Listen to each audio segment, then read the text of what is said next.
चलिए, लेकिन आज दूसरे की भी मिड कैप काउंटर्स हैं जिनमें खबरें हैं, दूसरा एक्शन देखने को मिला है। हमारे साथ यतिन है यही बताने के लिए।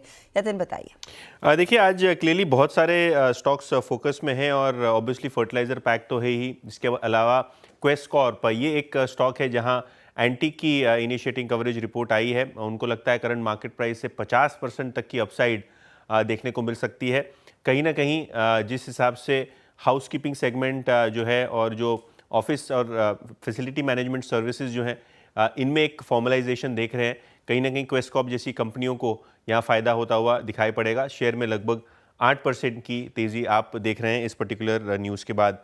इसके अलावा अगर हम देखें दूसरे स्टॉक्स जो फोकस में हैं, इनमें आपको दिखाई पड़ेंगे फर्टिलाइज़र स्टॉक्स, क्योंकि सरकार की तरफ से शायद ये ऐलान हो सकता है कि 12 से 15% डीएपी की कीमतों में इजाफा किया जाए। आपको जैसे पता है कि रशिया यूक्रेन के युद्ध के बाद फर्टिलाइज़र की लागत में बढ़ोतरी हुई है, जनरल इनपुट कॉस्ट ऊपर है और कहीं ना कहीं जो 1350 रुपये पर बैग का हिसाब है उसको बढ़ा के का शायद 1600 रुपये तक बढ़ाया जा सकता है। 1 जनवरी 2025 तक यहाँ आपको बढ़ोतरी देखने को मिल सकती है। तो आरसीएफ, एनएफएल और फैक्ट जैसे काउंटर्स में आप 4 से 5% तक का अप मूव ओवरऑल बेसिस पे देख रहे हैं। इसके अलावा अगर हम देखें तो जो दूसरे स्टॉक्स फोकस में हैं उनमें है टार्क।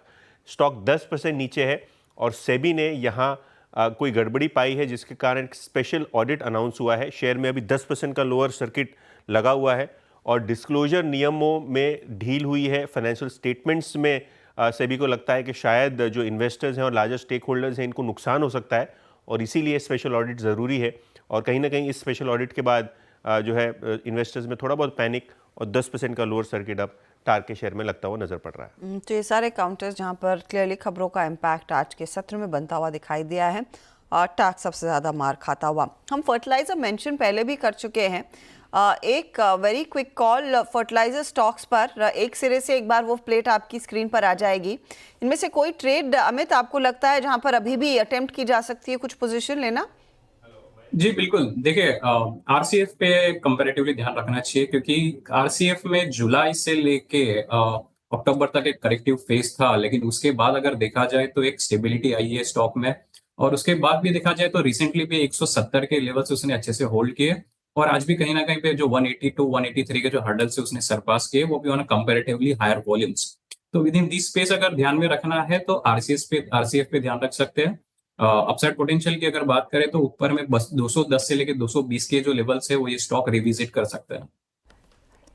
ओके, तो आरसीएफ में एक मौका आपके लिए बन जरूर रहा है। चलिए काम करते, लेंगे एक ब्रेक के बाद जीएसटी काउंसिल की बैठक में कुछ बड़े विचार होते हुए दिखाई देंगे और इसमें स्विगी जोमेटो पर इम्पैक्ट आता हुआ दिखाई दे सकता है और दूसरी भी डेवलपमेंट्स हैं जो जीएसटी से जुड़ी हुई हैं, उस पर करेंगे बातचीत आगे।